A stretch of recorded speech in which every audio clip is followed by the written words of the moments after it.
Running Man remake will be released in November 2025, and it got me thinking, oh yeah, that's the remake for the Arnold Schwarzenegger movie from the 80s. To be honest, I don't recall much of the original 1987 movie, aside from the fact that Arnie was in a bright yellow, stupid Sexy Flanders outfit. And there was an exciting slide my child brain wanted to ride. And there are a few colorful villains. Welcome to Very Cool Reviews. This week, we're giving 1987's The Running Man a rewatch. This episode is for anyone who remembers the movie, but could use a refresher. Killian, I'll be back. Only in a rerun. Go! Or if you're hyped about the remake and want to see where it all began, whatever your reasons for watching, I hope you enjoyed this week's episode. Thank you!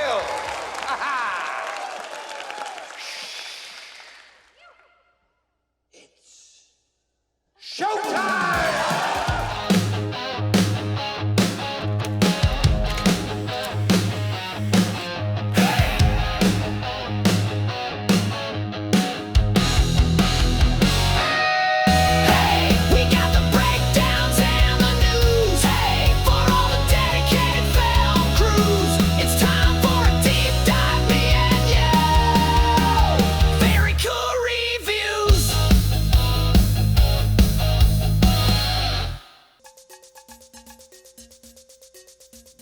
The Running Man is set in a dystopian future of 2017. The world has gone downhill, the economy's collapsed, there's no freedom of speech, and the government controls everything, especially the media. And the number one show? A violent game show where convicted criminals are given a chance to win their freedom by surviving in a televised manhunt.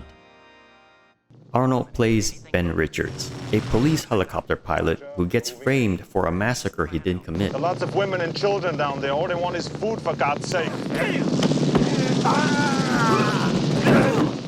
Thrown into a detention center, Ben meets Laughlin and Weiss, members of an underground resistance group.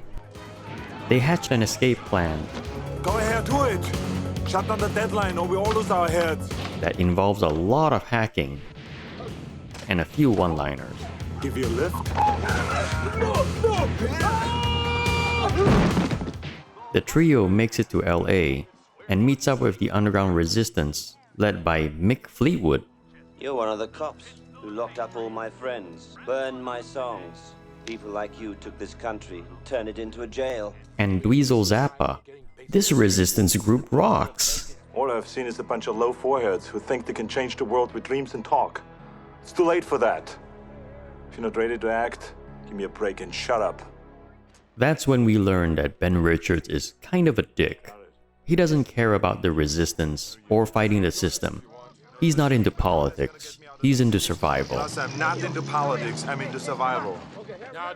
Parting ways with his buddies, Richards plans to meet with his brother, only to find his brother gone and a woman named Amber living in his brother's apartment instead. Ben persuades Amber to leave the country with him as a hostage, but life has a way of kicking you in the nuts sometimes. Arrested again, he's thrown into the Running Man as the next contestant. At first, Ben refuses to cooperate. Fuck you. But the network captured Laughlin and Weiss, threatening their lives unless he participates. What are you gonna do with them?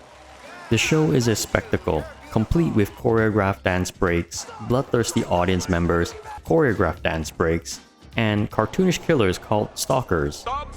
These guys aren't just modern gladiators. They're celebrities with outrageous gimmicks, like chainsaws, flamethrowers, and really bad one-liners. Oh, did I mention choreographed dance breaks? Overseeing the chaos is Damon Killian, played by Richard Dawson. He's basically an evil version of a game show host, charismatic, manipulative, and absolutely loving the power he has over public opinion. But Richards isn't playing along. Killian, I'll be back.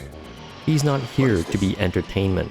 As the game progresses, he turns the tables, challenges the system, and forces everyone watching at home to question the narrative. they've been fed. Here is Sub-Zero! Now, Plane Zero! It's a wild, over-the-top action movie on the surface, but underneath, it's a sharp satire on media manipulation, propaganda, and the dangerous blend of entertainment and fake I can news. pick anyone I choose. And I choose Ben Richards. That boy's one mean motherfucker.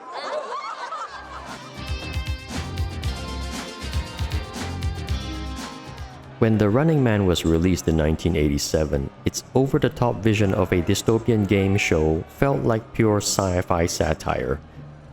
But here we are decades later, and it doesn't feel so far-fetched anymore.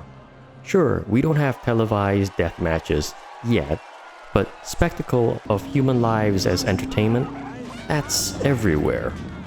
We've seen it with the explosion of reality TV in the 2000s, but now it's evolved. TikTok feeds, Twitch streams, YouTube drama, OnlyFans creators, viral challenges. Our screens are flooded with real people turning their lives into content. The boundaries between show and reality are blurrier than ever. We live in a world where attention is currency, outrage is engagement, and the algorithm is the new showrunner. Just like Killian curated villains for audience ratings, modern platforms curate outrage, controversy, and spectacle to keep us watching. But here's the kicker.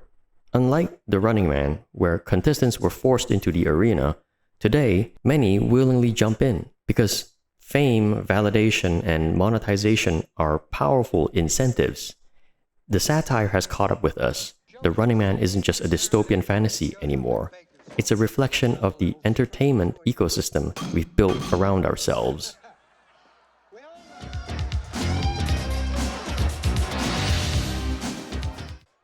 Let's play a game.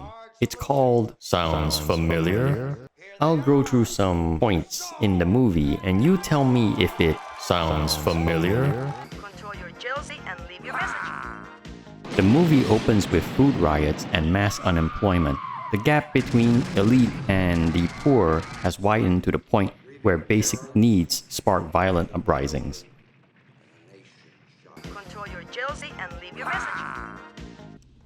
Government forces aren't just keeping order, they're actively suppressing dissent. Dissenters are labeled enemies of the state, detained without trial, and disappeared. While we are not fully there, the increasing militarization of police and state surveillance echoes these fears. Control your jealousy and leave your message. The Running Man show isn't just entertainment, it's a weapon of distraction. The public is too busy cheering on televised execution to question the system. The media fabricates narratives, edits footage to fit state-approved versions of events, and drowns reality under a tidal wave of spectacle. Control your jealousy and leave your message. One chilling scene involves the show's producers doctoring footage to frame Richards for a fight he didn't commit. Back in 1987, that was pure sci-fi. Deepfake technology and AI-generated content have made it possible to fabricate proof of events that never happened. The seeds of distrust in visual media planted by this film have fully bloomed in the age of misinformation. The Running Man wasn't just a campy Arnie action flick. It was a warning, and we didn't listen.